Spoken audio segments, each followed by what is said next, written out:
नमस्कार, मैं हूं आपके साथ अंजना और आप देख रहे हैं न्यूज इंडिया टीवी 1। आइए शुरुआत करते हैं इस वक्त की बड़ी खबर से।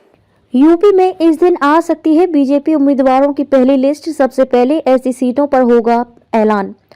उत्तर प्रदेश में लोकसभा की सभी 80 सीटें जीतने के लक्ष्य को साधने के लिए भाजपा सधी रणनीति के तहत अन्य दलों से आगे दौड़ रही है। राज्य मुख्यालय से लेकर लोकसभा क्षेत्रों तक पार्टी के वरिष्ठ नेताओं को चुनाव प्रभारी संयोजक की जिम्मेदारी देकर मोर्चों पर तैनात कर दिया गया है। बताया जाता है कि 15 फरवरी तक भाजपा हारी हुई लोकसभा सीटों पर प्रत्याशी घोषित कर सकती है। पार्टी इस दिशा में काम कर रही है। हारी हुई सीटों पर पहले प्रत्याशी घोषित करने के साथ ही इन सीटों पर जीत सुनिश्चित करने के इरादे से बड़े अभियान के तहत आगे बढ़ेगी। गौरतलब है कि 2019 आम चुनाव में भाजपा यूपी के 78 सीटों पर चुनाव लड़ी थी, जिसमें से 62 सीटों पर उसे जीत हासिल हुई थी। 2 सीटें सहयोगी अपना दल सोनेलाल को दी गई थी, जिसमें दोनों सीटों पर विजय मिली थी। बाद में उपचुनाव में भाजपा ने हारी हुई सीटों में से आजमगढ़ और रामपुर में जीत दर्ज कर हारी हुई सीटों का ग्राफ 16 से घटाकर 14 कर दिया।